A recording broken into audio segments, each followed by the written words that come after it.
Welcome to this Learn at Work webinar. The webinar is sponsored by the journal Work, a journal of prevention, assessment, and rehabilitation, published by iOS Press. I'm Karen Jacobs, the founding editor of Work, and I'll be moderating today's webinar. I'm now going to turn it over to our two speakers who are in Iceland. Welcome. Thank you so much for giving us the opportunity to present our paper that was accepted for publication at Work. The paper is entitled Perspectives of People with Intellectual Disabilities on Work Inclusion in the Icelandic Labor Market. The paper was published this year, and it's the result of a research project that we will talk a little bit about in this presentation. But I suggest first we introduce ourselves. My name is Álfheiður Hafsteinsdóttir, and I was a researcher in this project. I have a background in social education and professional experience of providing support to people with intellectual disabilities. My name is Stefan Hardonk. I have a background in sociology of health, and I'm an associate professor at the Center for Disability Studies at University of Iceland.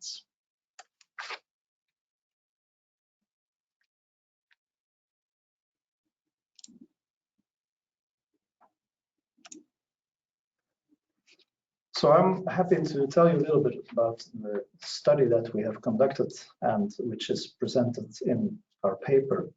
And let me first say a little bit about the study background. So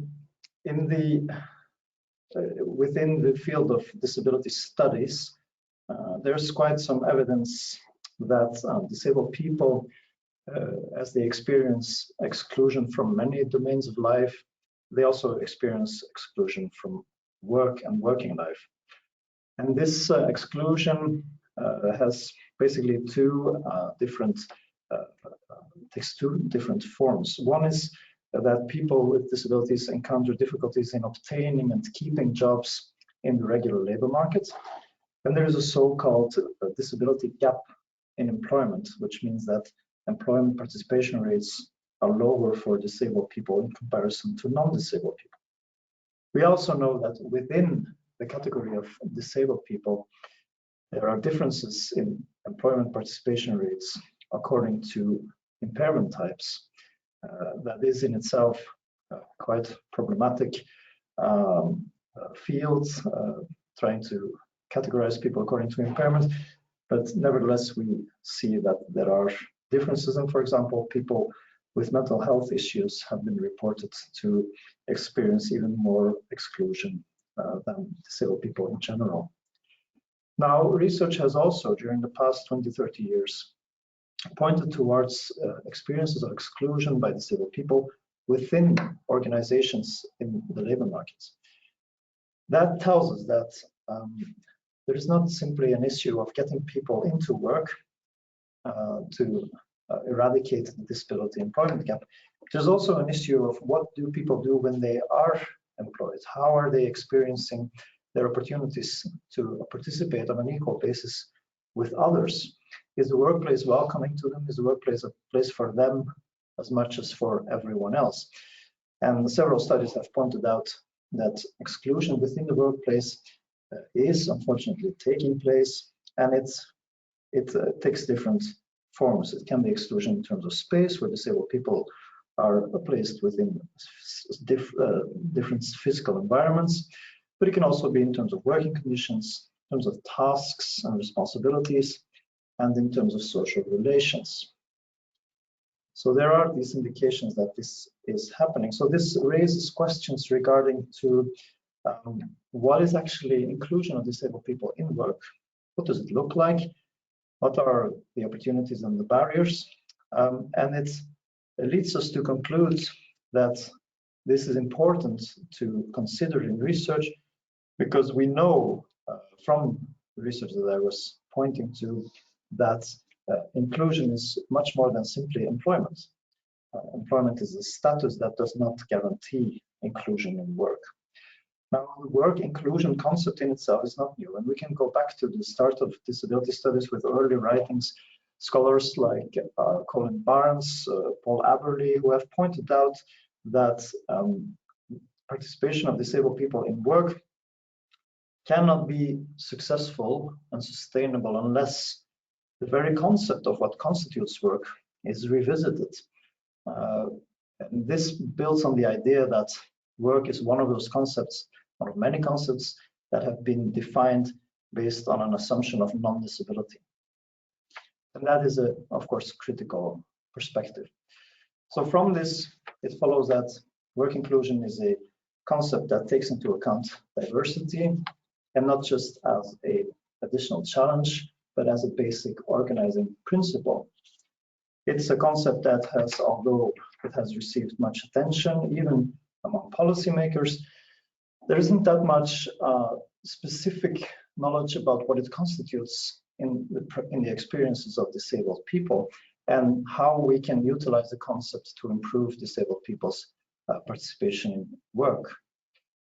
Also, we know that the research that has been done around work inclusion has often focused on issues of social relation and belonging. And while that is, of course, of high importance, there are more aspects to work inclusion that are of interest. And finally, work inclusion as a concept is also related to other aspects that have been commonly researched, for example, within organization studies and business studies, concepts such as corporate culture. And scholars have been writing about the relation between opportunities for work inclusion and certain types of corporate cultures. So this gives us the background of what we are actually looking at in our study. Our study aimed to develop insight into how people with intellectual disabilities experience their participation in work in the Icelandic labor market, and we approached these experiences from the perspective of work inclusion. Work inclusion obviously is not just our focus in our research. It is also part of, among other things, the United Nations Convention on the Rights of Persons with Disabilities. In the 27th article of that convention, it is clearly stated that the right to work is related to or should be seen as work in an inclusive setting. So that really forces us to generate knowledge about what that setting could look like and how it can be fostered. It's important to point out that when we talk about work inclusion, we follow to a large extent the very nicely developed model by Kopiko, Lissacht, and colleagues in Canada, who have not developed one single definition, but rather a kind of complex model of different components that together create conditions for work inclusion. Within that perspective, I think it's important to keep in mind that work inclusion should be perceived rather as a process than as an immediate state.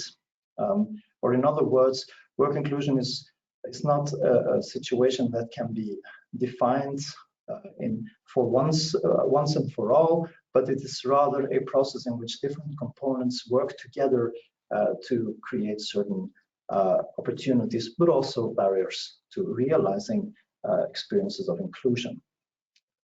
Within our study, we focus on a number of basic components as they have been developed by Lissacht, Kopiko, and colleagues. And those are social relations at work, belonging to the work organization, the notion of socially valued contributions to the work organization, and experiences of trust. We employ a critical perspective in the sense that we approach work inclusion as a social construct, and that the voices of disabled people themselves are central in understanding what the concept comes to mean. We also extend our focus not only to the barriers, which are obviously of importance, but we also wanted to see what are positive experiences or experiences of successful inclusion. And this once again points to the perspective that we employ, that work inclusion cannot be defined once and for all, but rather becomes defined in people's everyday practices. This research matters for a number of reasons. We argue that knowledge generation aimed at the implementation of the rights of persons with disabilities, and particularly people with intellectual disabilities, is very important, because we know that today there is still the disability employment gap. In terms of research and scholarship, we argue that it is important to develop knowledge about work inclusion as a concept and its application in empirical research, not least using quantitative methods. I also want to point out that this study was part of a larger research project, which was funded by the Research Council of Norway and conducted at the Center for Disability Studies at the School of Social Sciences, University of Iceland. So that brings us to the question, how did we implement this study? With regard to the methodology, we used a qualitative research design in which we were focused on questions as to how does work inclusion become real? How do people experience it? What kind of expectations do they have? How do they feel about their position in the workplace? So we collected data among persons with intellectual disabilities. Altogether, 9 semi-structured interviews were conducted with both women and men between the ages of 22 and 40, and all had experience of employment in the labor market. Now, although they were eligible for support in the labor market, there are several active support measures in the Icelandic labor market, most participants worked without such support. That means also that on paper, their working conditions were supposed to be similar to those of their colleagues without disabilities. The interviews were conducted from September 2020 until January 21, conducted by the first author, by Álfheiður. And they were, as I said before, focused on the perspective of the persons with intellectual disabilities themselves, how they experienced participation in the labor market. We followed an interview guide. The main components of that guide were, first of all, some short conversation about participants' backgrounds, and then about their general experiences in their current jobs, but also in previous jobs. And some of those had been outside of the regular labor markets. Finally, we also asked about their experiences with regard to specific aspects of their jobs. For example, performing tasks, developing and maintaining social relations, and participating in the work. Our objective with this interview guide was to gain an in-depth understanding of their experiences within individuals' contexts. And by doing that, we aimed to develop the concept of work inclusion among people with disabilities in particular. And this ambition to make a contribution to further research using this concept is also what inspired us to perform our analysis in line with the grounded theory approach proposed by Chalmers, because it enables us to both look at the content of experiences and the empirical aspects of that, but also to make a contribution in terms of the concept of work inclusion.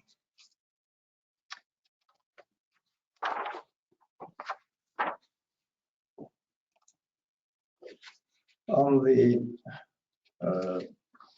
diagram on this slide, I'm just going to describe the diagram first, and then I'll talk a little bit about what it means. But this slide contains a diagram that consists of 3 boxes, and each box contains texts, and there's a flow from the first box with an arrow to the second, and then an arrow from the second box to the third box. Together, these 3 boxes provide an overview of the coding process. The first box is the box called Open Coding of Text Fragments. This box reflects our first step in the grounded theory approach, in which we performed initial line-by-line coding on our transcripts. And in the box, therefore, are a number of examples of text fragments and some examples of codes that we had used to label these text fragments. Now, this first phase of line-by-line coding and getting acquainted with the data led then to a second phase, which we see in the second box, and is termed focused coding. Within this phase, we kind of took together similar meanings into codes that were like an umbrella that synthesized and categorized the initial codes, which were very close to the data. Now we went a little bit further from the data and kind of got our heads around the groups of meaning that we saw in the data. From this, and at this point, when we went to the third step, which we termed theoretical coding, we introduced so-called sensitizing concepts. Now, the sensitizing concepts are concepts that are well known in literature and well known in the work inclusion model developed by Lisect and colleagues, and that help us to focus our attention on a number of aspects in the experience of our participants. Those concepts, there are 4 of them, on which we focused were social relations, belonging to the organization, meaningful contribution to the organization, and trust and reciprocity. So what we did in this final step was link experiences of participants through our focused coding to these theoretical sensitizing concepts. And that helped us to understand how their experiences related to the concept of work inclusion. The use of sensitizing concepts is not something that I will go talk about in depth here, but we refer to some sources about that in our paper. So if you're interested, you can look at that. Now I'll give the word to Álfheiður for presentation of our findings. Okay, so I'm going to talk about the results. The emphasis is on 4 key aspects of work inclusion, participant experience, working on the labor market. Number 1, social relation, belonging, trust, and contribution. But it should be noted that participant accounts reflected aspects related to more than one basic component, which gives an insight into how components were intertwined in shaping opportunities or creating barriers to inclusion.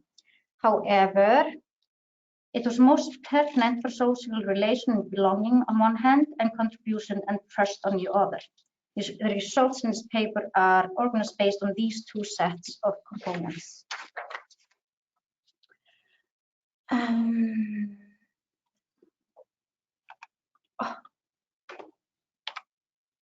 Sorry. No. So first we're going to look at social relation and belonging. The participants explained how social relations with coworkers affected their opportunities for work inclusion and job satisfaction. Good quality social relations could lead to better support from coworkers, appeared as a key factor in participants' job satisfaction and their well-being, and being treated as equals by their non-disabled coworkers, which led to security in the work environment, and participants were likely to seek guidance when needed. We can also look at Josh, for example. Josh is an employee at the Day Service Center for people with severe disabilities, and he explained how his social relations with his coworkers had provided him with confidence and to seek guidance when needed. Like he says, yes, people are just nice. I've never experienced a workplace where people are just genuinely nice, always prepared to help and getting to know me. And because of that, when I want to, I'm more willing to ask for guidance when I'm not sure of something.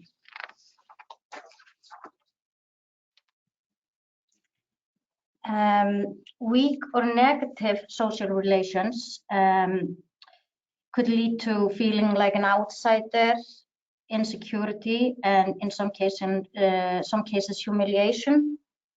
Some participants described difficult experiences with social relations with their coworkers. And if you, like in Anne's example, she started working at a cafeteria after graduating junior college. She had no experience in the working at that field at the time, and when she started, she felt pressure to master the work task in a short period of time and having a little support or guidance. Like she explains here, especially one of my coworkers, when I just started, she said something like, I'm so weird, can't do or know anything in the kitchen. I've never worked in a kitchen before. She works very fast and is always in a hurry. I've never been that way. And she has multiple times scolded me and stuff like that. And I just feel awful afterwards. Some participants even chose to quit their jobs in the labor market because of negative experiences with social relations or lack of them. Like Emma, who had multiple jobs in the labor market, but decided to quit her job and move to a sheltered work for people with disabilities because she felt it was difficult to establish social relations. And at the time of the interview, she was working at a sheltered workplace. She says, it isn't the same, it was just difficult to find someone to connect with because everyone else, no one was at my age or with the same or similar background than I have. But now in her current job, which is a sheltered workplace, I know a lot of people and I've known them for a long time.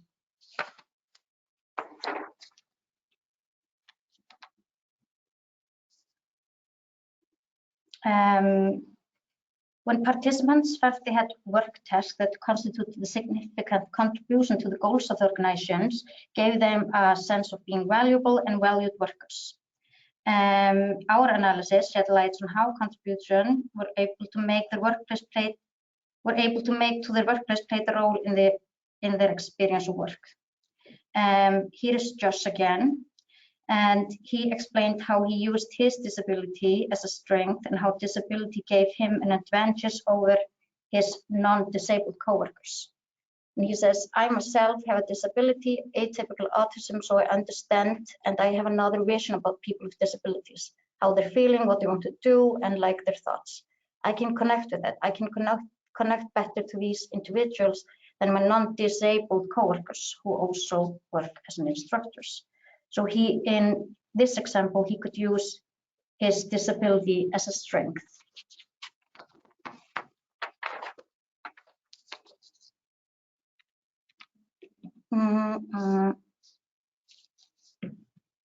Receiving responsibilities is another important aspect of participant experience in relation to making a contribution and feeling valuable as an employee. And here we are going to see examples from Julie. Julie has multiple job experiences, and in the first example, she is describing her experience in her current job. She says, I'm being trusted with responsibility, and I'm trusted for like I'm supervising a discussion group that we have. And I'm responsible for that. I get preparation time and my opinion matters. Interestingly, Julia's previous job was quite the opposite. And may I point that her previous job was had more basic work assignments than in her current job. She says, they didn't trust me to do various tasks and my opinions didn't matter. If I saw something I disliked and wanted to change things, it just didn't matter. And the manager and the assistant manager were assholes. He will be constantly watching me on the clock during my coffee breaks.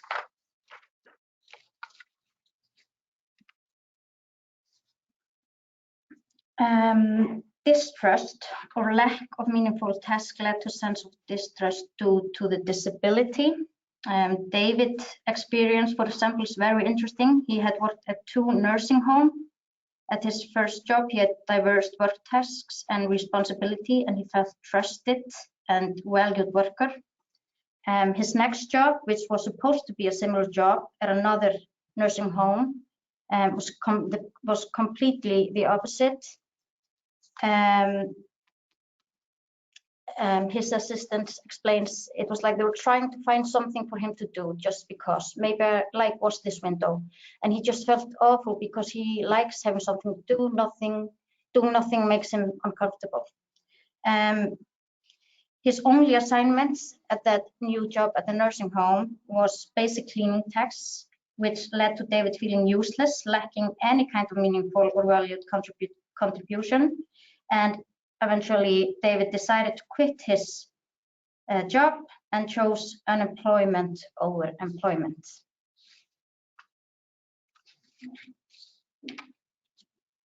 Yeah, back to Stefan. Thank you.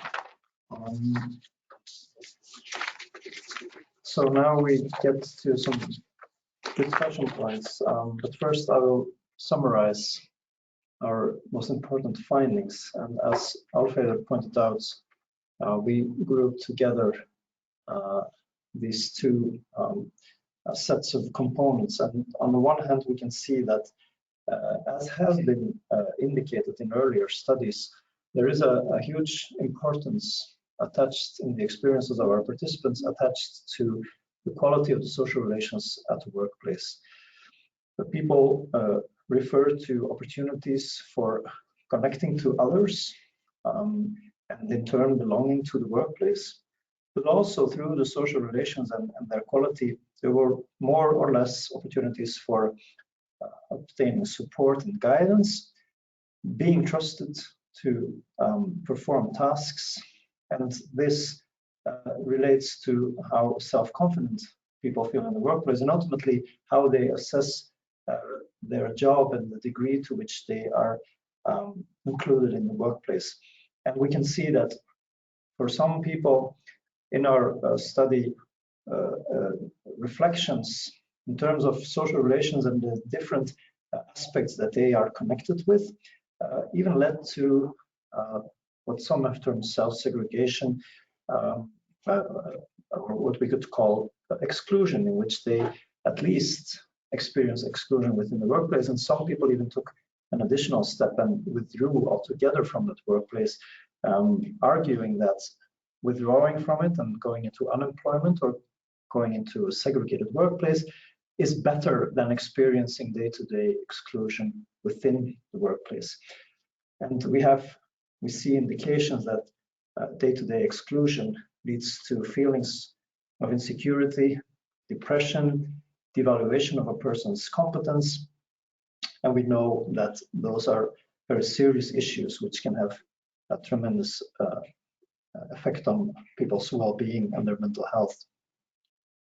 Now, in terms of valued contribution and trust, which is the other set of components that we draw together in this research, we see that there's an important relation between people experiencing that they are really a part of the organization in which they make a contribution that matters to the organization on the one hand, and on the other hand, the recognition of their preferences and skills. And when there is an apparent mismatch or a misunderstanding of a person's preferences and skills, this can easily lead to this person being made to perform tasks which do not provide any opportunity for experiencing a valued contribution, for experiencing trust to take responsibility. And we see that very well illustrated in David's example, as Álfheiður explained just a few minutes ago. There's also questions with regard to career development. We see that in the experiences of participants, it becomes very hard to identify oneself with the job and think in terms of doing the job better when there is no clear indication that within the workplace each person's contribution is being valued. And I refer to the example that Álfheiður gave in the beginning of the presentations of the results, in which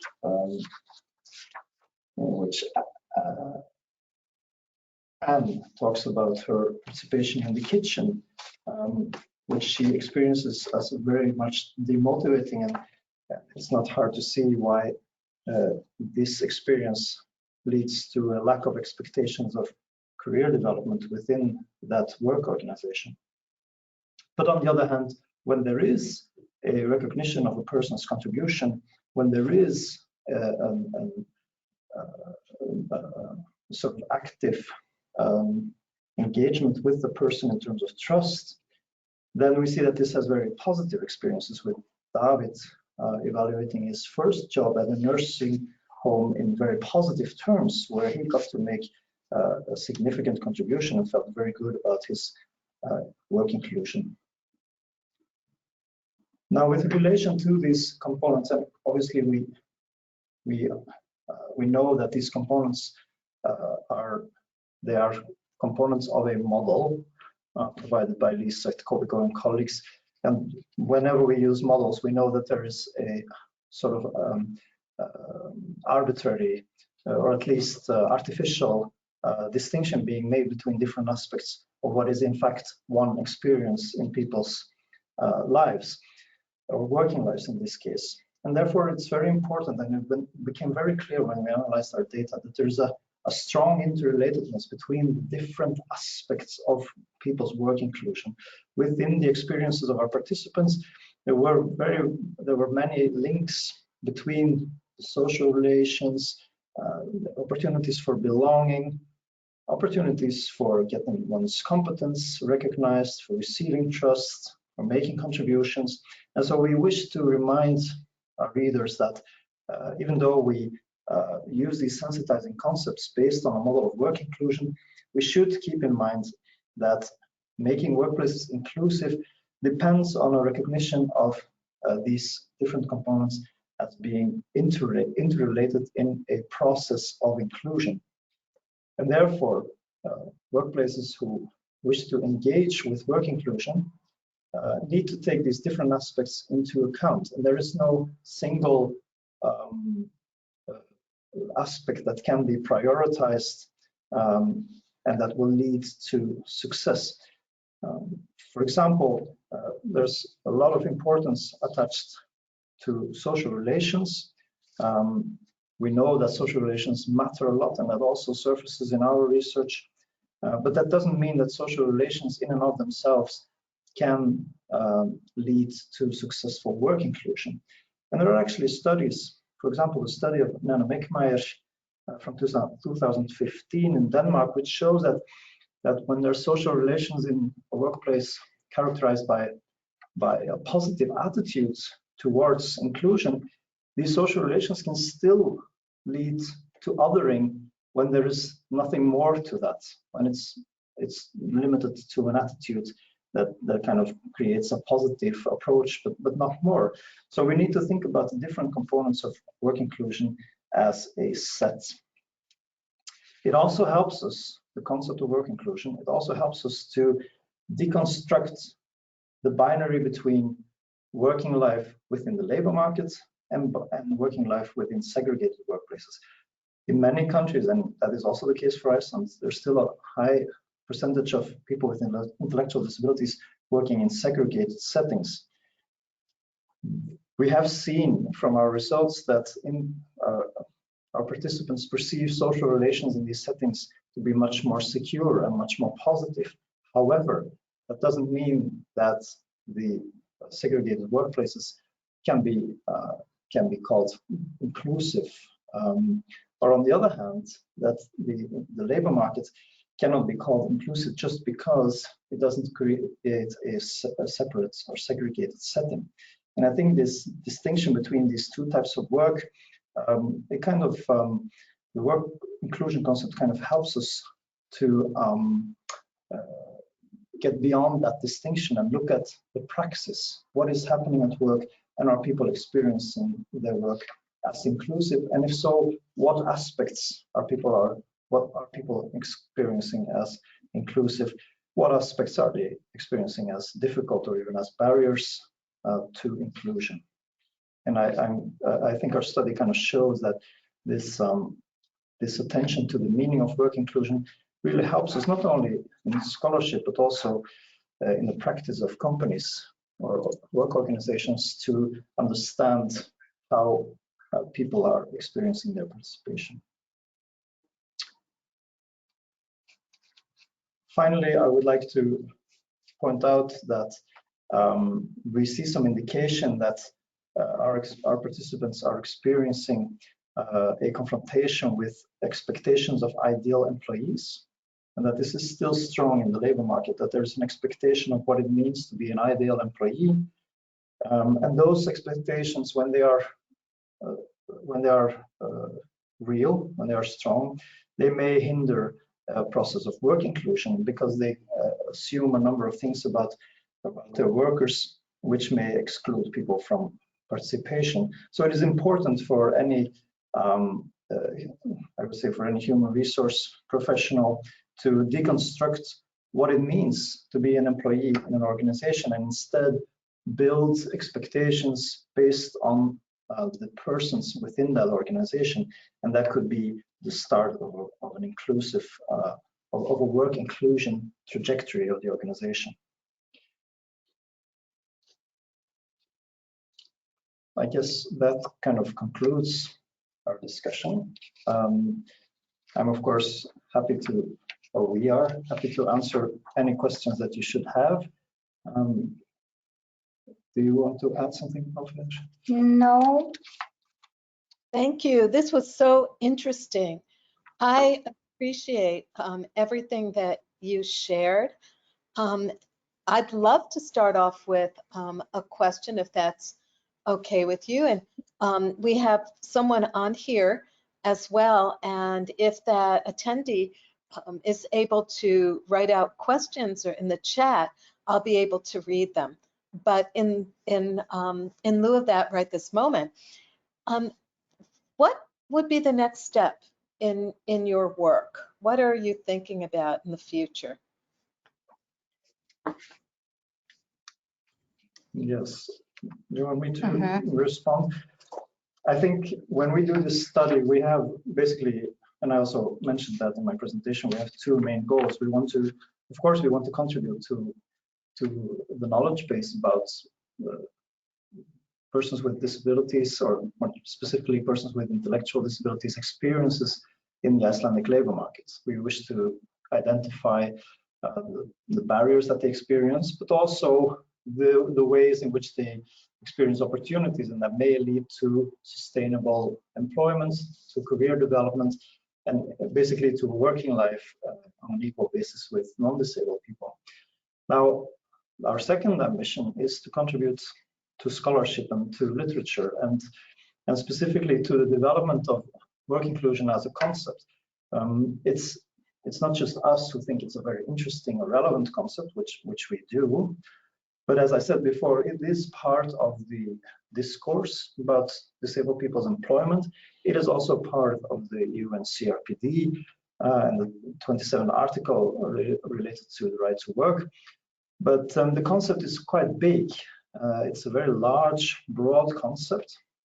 And we notice both in research practice and in outside of research in society, there's different ways in which the concept is being used, and some of the ways in which it is being used are so general that almost any practice can be put under the umbrella of work inclusion. And I think that's a risk, because when we use concepts, they are supposed to mean something. So I think it's very important that we work with the concept to kind of show how we can use it in both the practice of human resource managers and others who are involved in the workplace, and in research practice. And I think in research practice, we have quite some way to go, because we have, of course, qualitative studies as ours is, but mostly I think there's a challenge when it comes to quantitative studies. Whenever, for example, the European Union, Eurostat, the Statistics Bureau of the European Union, has been measuring a number of working life parameters, there is still no integration of work inclusion perspective.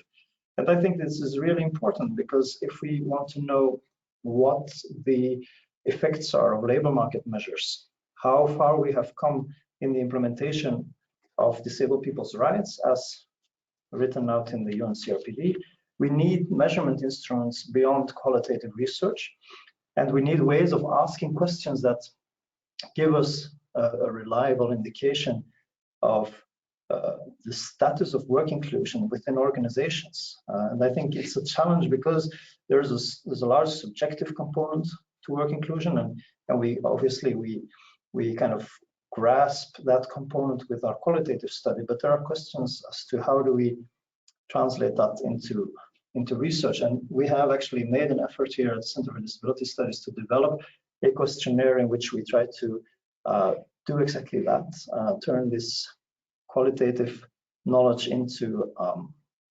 a quantitative instrument, into a survey, and we are currently analyzing those data. So I hope that I will be able to present and publish on that in the near future.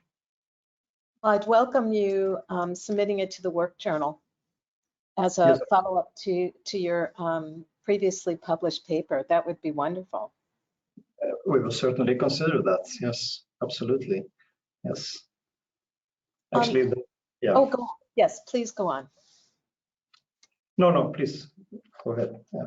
No, I think your point about having instruments that are reliable and valid to get objective data is so important.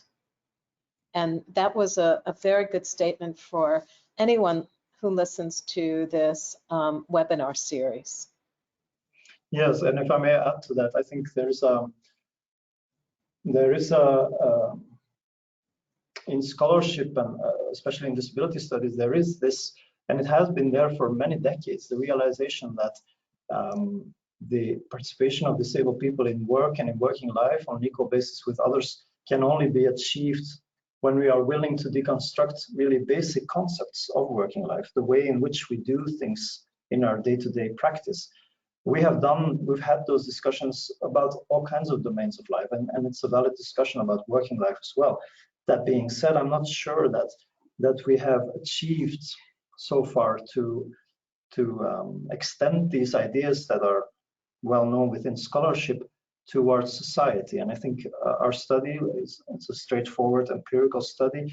For us, it's one way of showing how this works, what work inclusion shows us about the experiences of disabled people, because I experience that in society there is still this people still equal work inclusion to employment participation, and there's not enough reflection, for example, in the Icelandic supported employment system, that we need to look at people's career development. We need to look at their competence, about whether they get opportunities to learn new things, etc., which are things we can see when we apply a work inclusion perspective. So I think a lot of work still needs to be done also with the society, and I think measurement, specifically quantitative measurement, may be an important step in that. Yeah, and I also want to add, because our results also show that this can be a win-win situation. If we use work inclusion and all the terms we are using, it benefits also the corporate culture, not only people with disabilities. I agree. And, I think what you're sharing just now is the stigma that's associated with having a disability, and how can you mitigate that. And I think the inclusion is how. Mm-hmm. And making it public too. Like I love in Iceland that people love writing letters to the editor of the newspapers. I think, is that still popular? No. Yeah. Only politicians. Yeah. Yeah, because I remember when I lived there, this was something that was happening a lot. I think there's still quite a lot of that, yeah, but yeah. Or writing to paper, or I think this is something that the media needs to cover. that, you know, it needs to be something that gets into the press, and the importance of it. So I'm going to challenge you and anybody who listens to this episode to think about reaching out and sharing that, you know, to destigmatize. It's so important to include people with disabilities. Yeah, absolutely. And I think you make a very good point. And I think besides the mass media, I think we should also work across disciplines. We've been doing a little bit of that here in the University of Iceland. I have been involved in some courses within business studies and human resource management. And I think there's and this is also, I think, where the journal work comes in, because it offers quite a broad platform to discuss working life. And I think we need more of a discussion between disciplines, because a lot of these findings are actually need to be considered by scholars in human resource management, who can ask questions about how this relates to human resource practice. And actually in the US, there has been quite some research been done within the field of diversity and human resource management, and then in relation to disabled people in specific. And I want to mention one example, which is the research institute led by Suzanne Briere in Cornell University.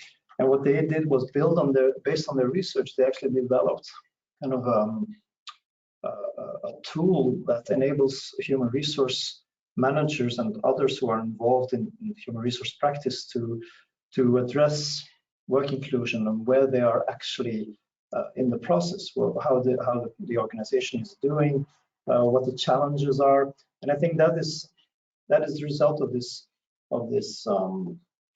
how should I say, discussion between disciplines. Yeah, interdisciplinary. Exactly. Yeah. Yeah. Very nice. Well, I want to thank you so much, first of all, for submitting your paper to work. We're very proud to have published it, and for taking the time today to share your study, to have this conversation, and to challenge people and I want to say, I hope that they read your paper, because it's very important to see what you accomplished and what could be in the future for other people. Yeah, I want to thank you as well, both you personally and the journal, because I think it's important for people to know, people who might considering submitting to the journal, that we have experienced a very professional and smooth review process.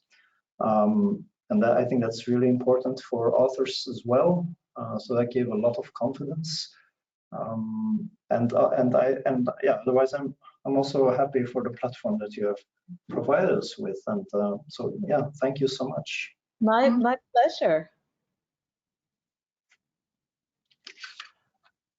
Did you want to say anything? I thought I heard a little bit of a voice.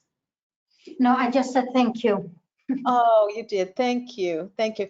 And my Icelandic is almost zero now, but how do we say thank you in Icelandic? Takk. Tak. I should have remembered that at least.